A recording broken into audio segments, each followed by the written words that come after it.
30 अक्टूबर 1967 की वाणी का प्रातः क्लास। रिकॉर्ड चला है मुझको सहारा देने वाले। ये बच्चों के लिए अंदर से शुक्रिया का अक्षर बाप टीचर गुरु के लिए नहीं निकल सकता, क्योंकि बच्चे जानते हैं कि ये खेल बना हुआ है, इसमें शुक्रिया आदि की बात ही नहीं। खेल कहो नाटक कहो, अपना अपना पार्ट सभी बजाते हैं। ये भी बच्चे जानते हैं ड्रामा अनुसार अक्षर तुम बच्चों की बुद्धि में आता है और कोई की बुद्धि में ये बातें नहीं आती हैं।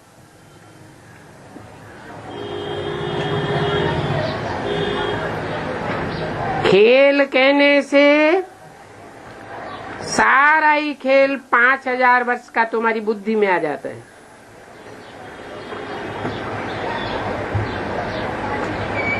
गोया पे ही तुम सुदर्शन चक्रधारी बन जाते हो और तीनों लोग भी तुम्हारी बुद्धि में आ जाता है।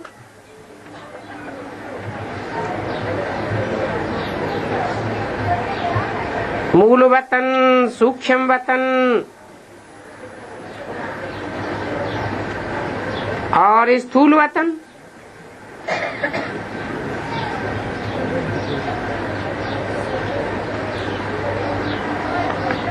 ये भी जानते हो अब खेल पूरा होता है। बाप आए करके त्रिकालदर्शी तुम बच्चों को बनाते हैं।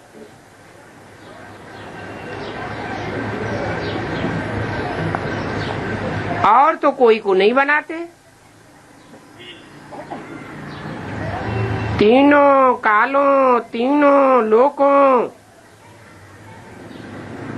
आदि मध्य अंत का राज समझाते हैं।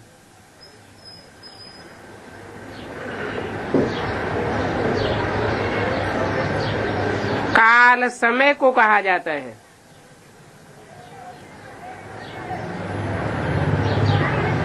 ये सब बातें नोट बिगर किए बुद्धि में बैठ नहीं सकती।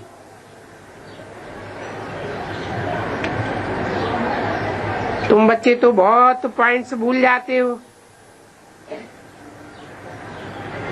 समय पर बातें याद नहीं आती है।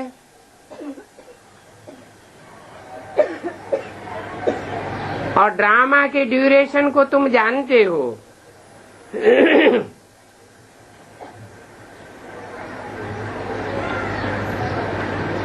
क्योंकि तुम्ही ने 5000 वर्ष का चक्कर लगाया है। ऑलराउंड पार्टधारी तुम हो।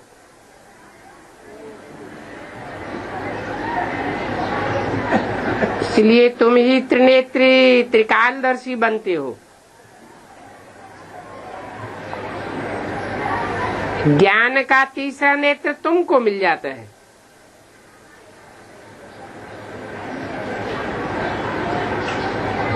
और सबसे बड़ी बात ये है कि जब ज्ञान का तीसरा नेत्र तुमको मिल जाता है तो तुम नास्तिक से आस्तिक बन जाते हो।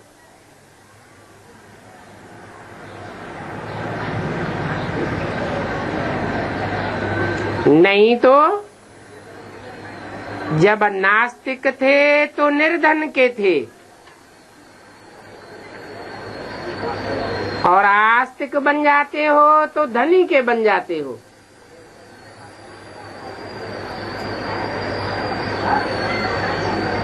और ये ज्ञान तुम बच्चों को ही मिल रहा है। स्टूडेंट की बुद्धि में सदैव नॉलेज मंथन होती रहती है। तुम भी गॉडली स्टूडेंट हो, तुम्हारी बुद्धि में सदैव ये नॉलेज टपकनी चाहिए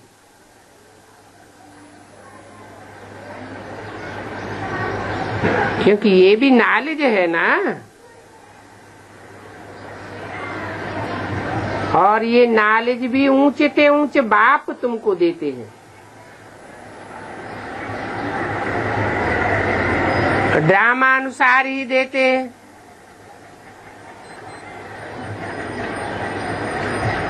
ये ड्रामा अक्षर भी तुम्हारे मुख से निकलता है।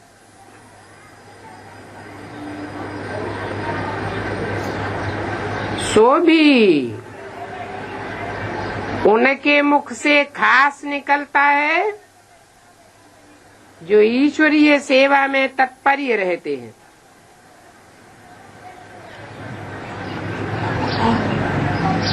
ड्रामा के पट्टे पर पक्के रहते हैं। अभी तुम जानते हो,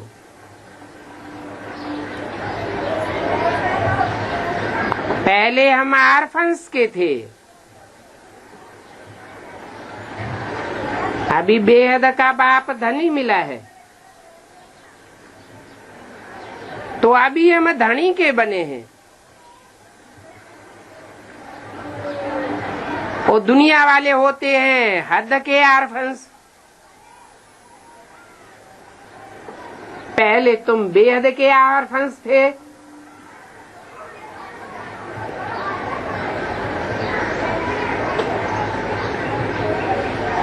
बेहद का बाप बेहद का सुख देने वाला है,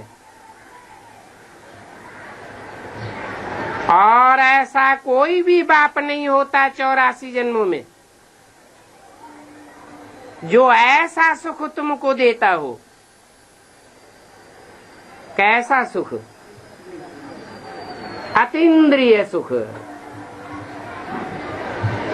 गायन भी है अतीन्द्रिय सुख। पूछना हो तो गोपी वल्लभ की गोप गोपियों से पूछो।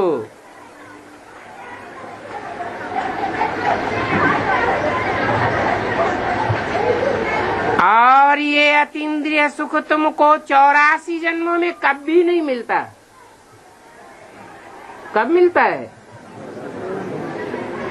इसी संगम युग की आखिरी घड़ियों में मिलता है।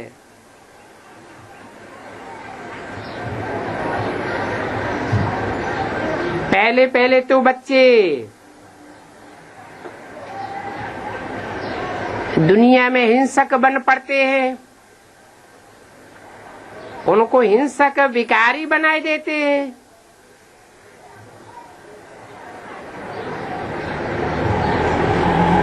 विकारी बनने से फिर आदि मध्य अंत दुख पाते हैं।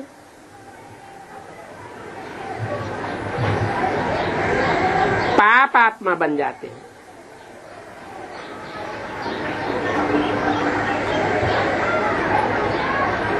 जो पुण्यात्मा बनते हैं वो काम कटारी नहीं चलाते,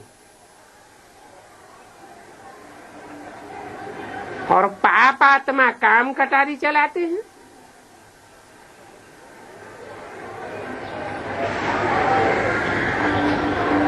पाप आत्मा कहाँ होते हैं और पुण्य आत्मा कहाँ होते हैं, ये तुम्हारी बुद्धि में है।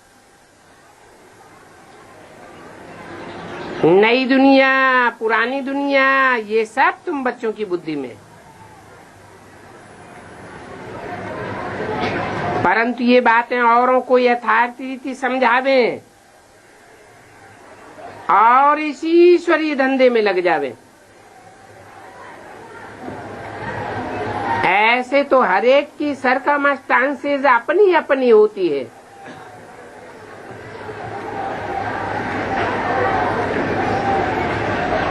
परंतु समझाए भी वो सकेंगे जो याद की यात्रा में तत्पर्य होंगे, क्योंकि याद से बल मिलता है ना।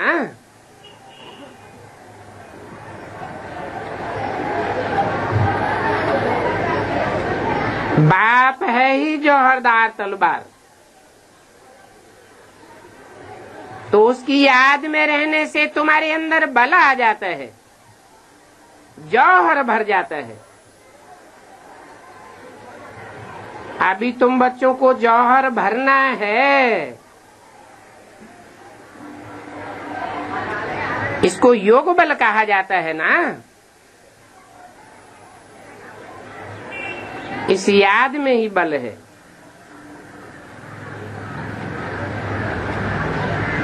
याद के बल से तुम विश्व की बादशाही पाते हो। बाहुबल से कब कोई हिटलर नेपोलियन विश्व का मालिक बन नहीं सका, और तुम योग बल से विश्व के मालिक बन जाते हो।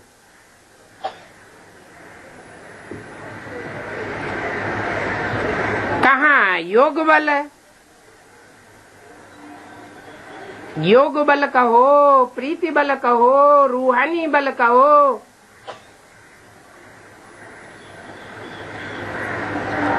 रूहानी प्रीति होती है ना। रूहानी प्यार पत्थर जैसी आत्मा को भी पिघलाए देता है, चेंज कर देता है। तो तुम योग बल से सारे विश्व के ऊपर कंट्रोल करते हो।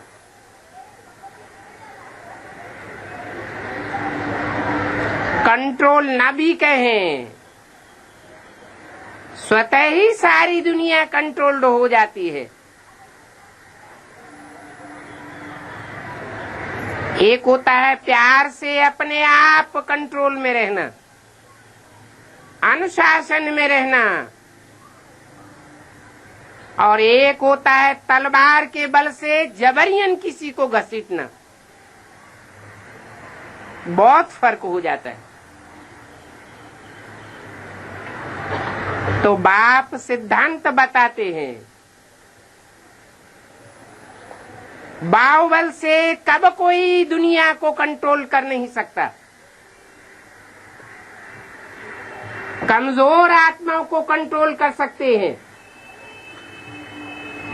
जन्म जन्मांतर अपनी प्रजा बनकर रहने वाली आत्माओं को कंट्रोल कर सकते हैं, लेकिन सारी दुनिया को कंट्रोल नहीं कर सकते।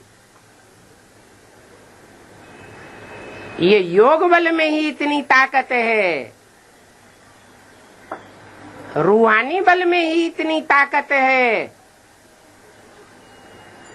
कि सारी दुनिया की 500-700 करोड़ आत्माएं सब दिल से शुक्रिया अदा करती हैं, झुक जाती हैं, प्यार के बंधन में फंस जाती हैं, स्वतः ही अपने को प्यार के बंधन में बांध देती हैं।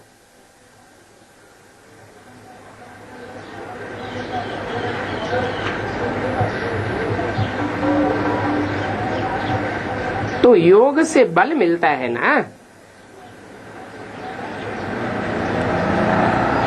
ऐसा बल और कब कोई किसी को दे न सके। कैसा बल? रूहानी प्यार का बल। रूहानी बल रूहानी बाप से ही मिल सकता है।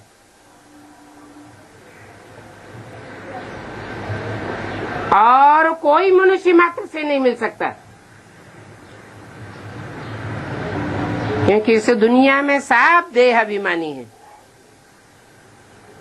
जो जैसा होगा वो वैसा ही बनाएगा। देह अभिमानी होगा तो देह अभिमानी बनाएगा, आत्मा अभिमानी होगा तो आत्मा अभिमानी बनाएगा। चोर डकैत होगा तो चोर डकैत बनाएगा, साहूकार होगा तो साहूकार बनाएगा। रूहानी बल रूहानी बाप के पास ही है। जो जितने संग के रंग में आते हैं उनको वह बल मिल जाता है।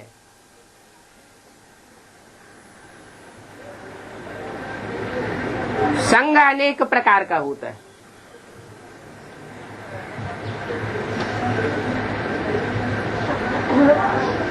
बुद्धि का संग भी संग है,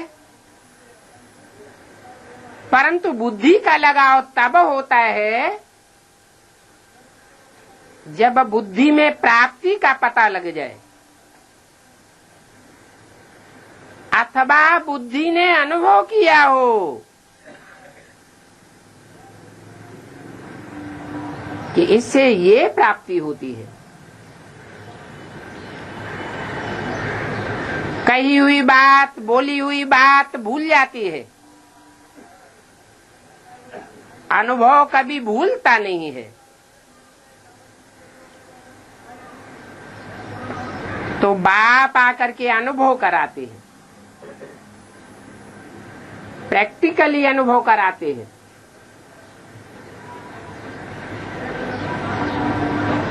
प्रैक्टिकल कहा ही जाता है शरीर के द्वारा।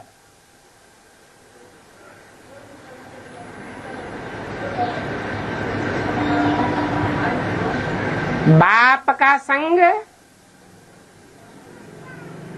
और देह अभिमानी मनुष्यों का संग रात दिन का फर्क है।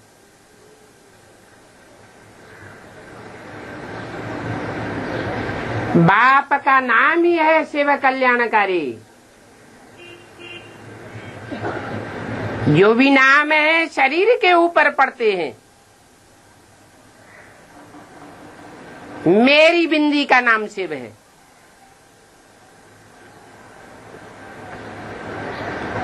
परंतु प्रैक्टिकल संग का रंग भी शरीर के द्वारा लगता है।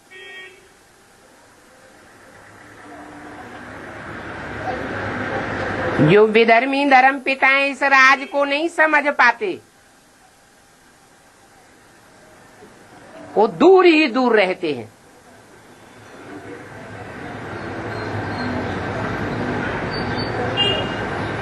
स्वर्ग के सुख अथवा अतीन्द्रिय सुख उनको अनुभव नहीं हो पाता। या तो यूं कहें कि ड्रामा में नूद नहीं है।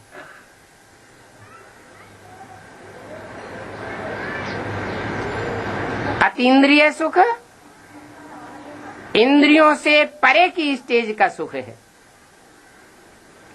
आत्मा का सुख है। ऐसे नहीं कि अतीन्द्रिय सुख गोप गोपियों ने शरीर से परे होकर के भोगा था।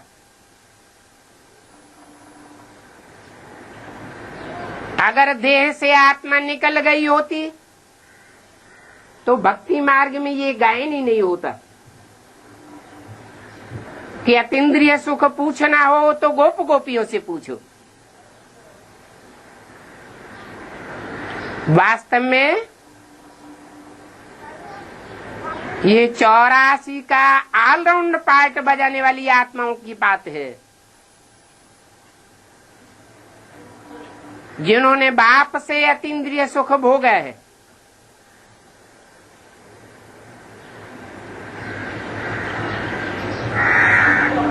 तो पक्का बुद्धि में बैठ जाना चाहिए कि योग से रूहानी बल मिलता है, ज्ञान से नहीं मिलता है। ज्ञान से सिर्फ बाप की पहचान होती है कि रूहानी बाप कौन है।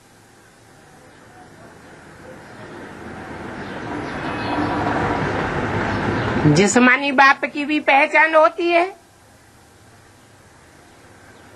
84 जन्मों के 84 जिस्मानी बाप, परंतु वो सब हद के हैं। बेहद के बाप सिर्फ 2 हैं, एक रूहानी बाप और दूसरा 84 जन्मों का जिस्मानी बाप, मनुष्य मात्र का बाप।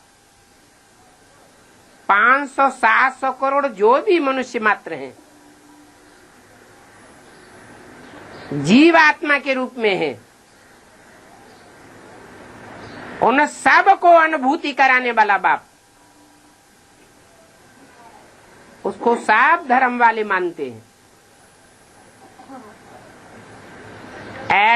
आदम के रूप में मानते हैं।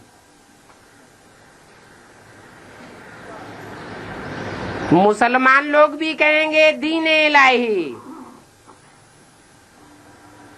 दीन धर्म को कहा जाता है।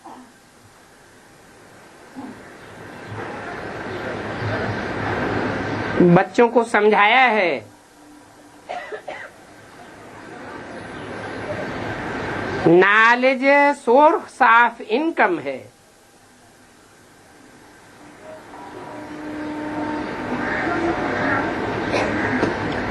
जन्म जन्मांतर की इनकम है।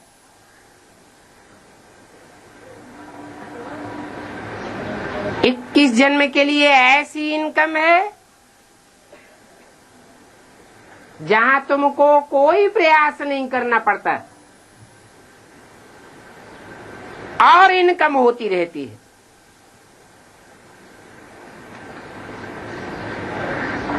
ये ज्ञान रतन ऑटोमेटिक जन्म जन्मांतर के लिए स्थूल रतन बनते रहते हैं। योग को बल कहा जाता है। यहाँ रूहानी बल जिसने जितना धारण किया होगा, रूह में ताकत भरी होगी, जैसे कि बीज में ताकत भर जाती है।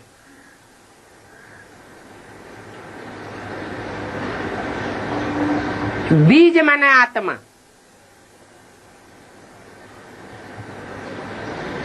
आत्मा की भी 3 स्टेजेस हैं। उनको कहा जाता है कारण शरीर, सूक्ष्म शरीर और स्थूल शरीर।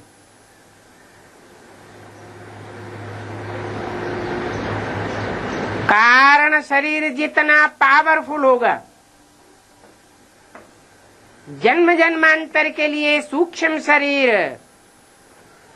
और स्थूल शरीर पावरफुल बनता रहेगा।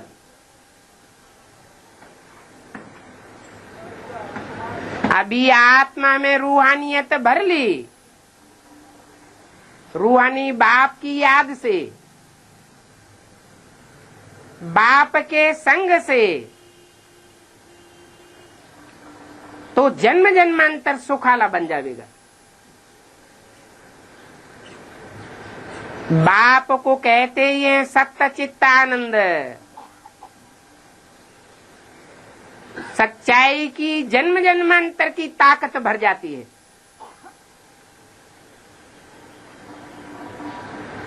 उस सच्चाई से कोई मुकाबला कर नहीं सकता।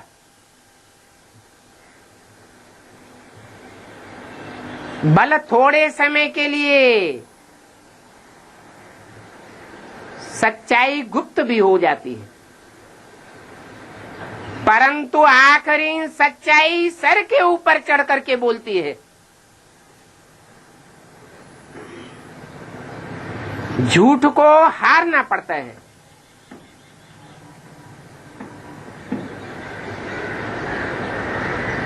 बाप आते हैं तो सच और झूठ की लड़ाई होती है। सच्चा है बाप और झूठा है रावण। झूठा अनेक बातें बनाएगा, छल छिद्र में फंसाएगा, और बाप की बातें अंदर बाहर एक होती है।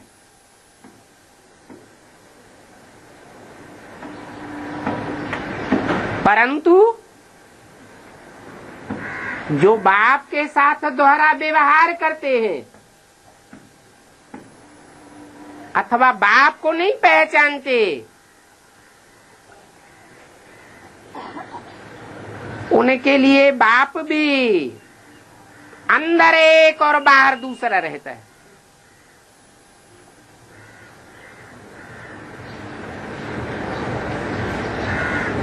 आखिरी तो सारी दुनिया को चेंज होना ही है,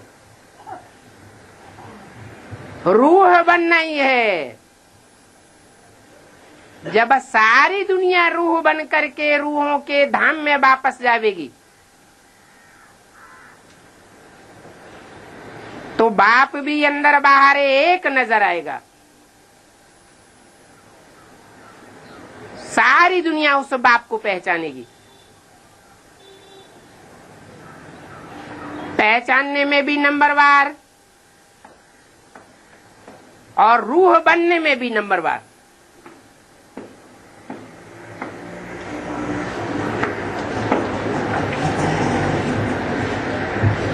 झूठ और सत्य का संगम है।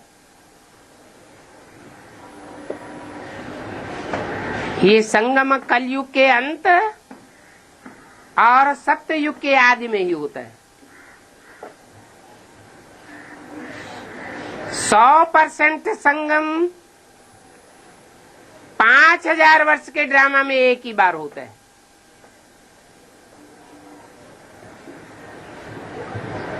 जबकि 100% झूठ और 100% सच्चा साबित हो जाता है। राम की भी पहचान हो जाती है और रावण की भी पहचान हो जाती है। झूठ और सच में रात दिन का फर्क है।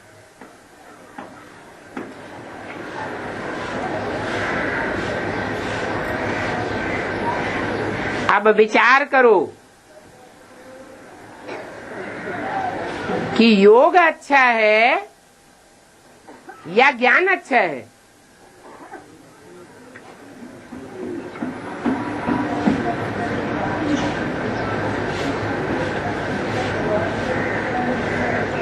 ज्ञानी को अहंकार आ सकता है,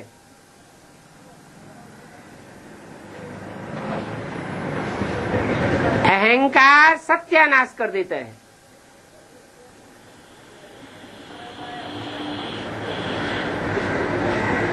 क्योंकि ज्ञान सिर्फ एक बाप से आता है।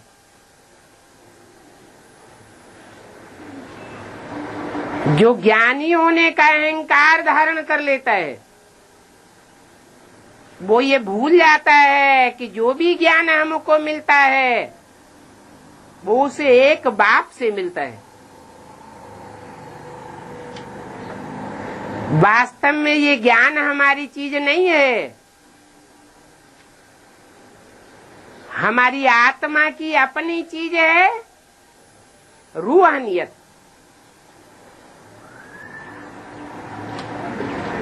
वो भी रूहानी बाप से मिलती है। अनेक जन्म लेते लेते रूह देह अहंकार में आ जाती है।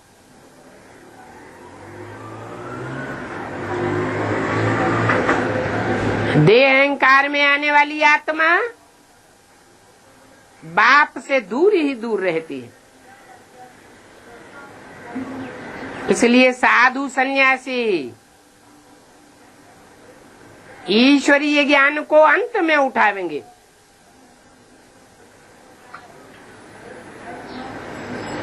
जो निरहंकारी होते हैं वो बाप के नजदीक जल्दी आ जाते हैं। तो योग ही नामी ग्रामी है। योग अर्थात कोई हठ योग नहीं, योग अर्थात याद, याद अर्थात प्यार। प्यार भी देह का नहीं, जो रूहानी बाप ने सिखाया है। अपन को आत्मा समझ मुझ बाप को याद करो। नहीं तो बाप की याद भी नहीं आ सकती। बाप कहते हैं इस याद से ही तुम्हारे पाप कट जाएंगे। इस याद पर ही बाप जोर देते हैं। घड़ी घड़ी अपने को परखना है कि हमारी याद का रुझान किस तरफ जाता है।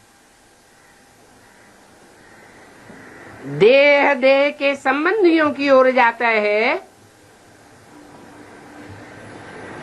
या रूहानी बाप की ओर जाते हैं। देह के पदार्थों की ओर जाता है या रूहानी बाप से जो मिलता है उस तरफ जाता है।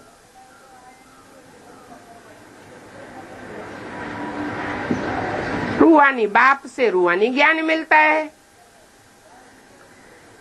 ज्ञान अर्थात पहचान मिलती है।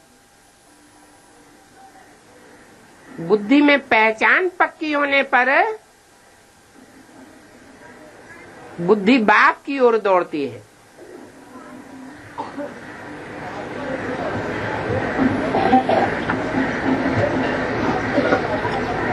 ज्ञान बड़ा सहज है।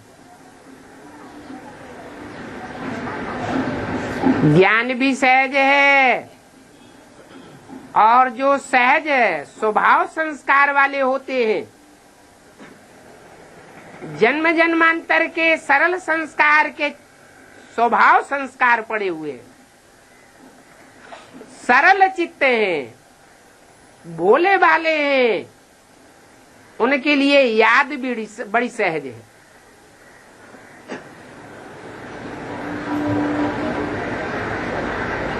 जिनके संस्कार ही जन्म जन्मांतर के ऐसे हैं, छल छिद्र कपट के, उनको बाप की याद में बड़ी अड़चन आती है। याद सहज नहीं हो पाती है तो याद भी कठिन लगती है। वास्तव में याद कठिन है नहीं। सहज याद को कठिन बनाया जाता है अपनी कमजोरी से।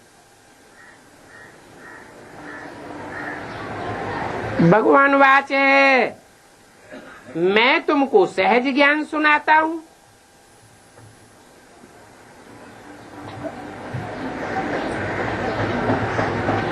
फिर ऐसे क्यों कहते हैं कि बहुत कठिन है, बहुत गुह्य है। गीता में भी लिख दिया है, गुह्यात गुह्यतरम ज्ञानम, गुह्य ते गुह्य राज समझाता हूं। भगवान को भी ले जा करके गुहा में बैठा दिया है।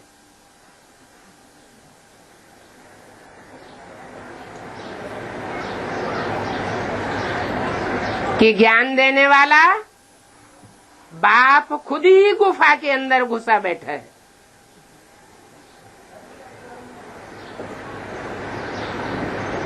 वास्तव में सरल चित्त होने की बात है। मनुष्यों ने इस बात को स्वीकार किया है। मनुष्य गुरुओं ने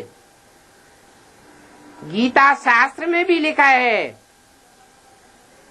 कि हे अर्जुन, तू कोरा कागज बन जा।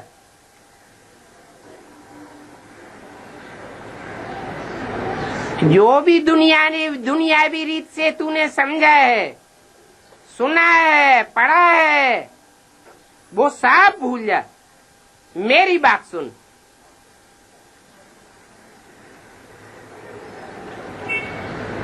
तो जो भी पुरुषार्थी है उनको पहले भगवान के सामने स्वयं सरल चित्त होना चाहिए। जो सरल चित्त होगा वो अपना पोता मेल सच्चा सच्चा देगा या काट पीस करके देगा? सच्चा पोता मेल देगा। हृदय खोल करके रख देगा, कुछ भी छुपाएगा नहीं।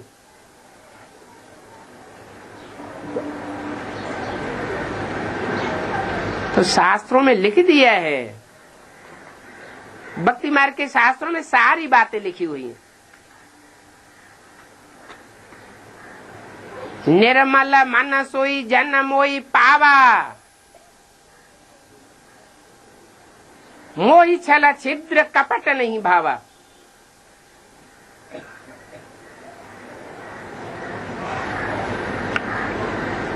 छल छिद्र कपट करना ये रावण का खेल है।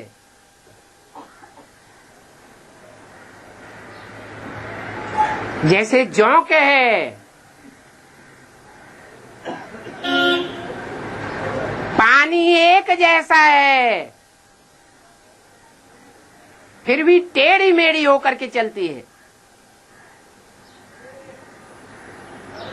ऐसे ही ज्ञान सागर बाप भी संसार में जब आता है और जिस मुकर्रर रथ में आता है,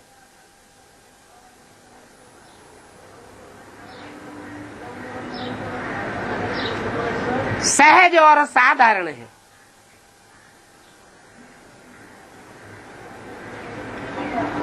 परंतु जोंक की चाल चलने वाली आत्माएं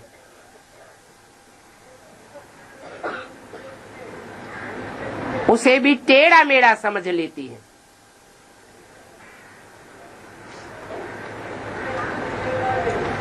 बाप ने तो तरीका बताई दिया,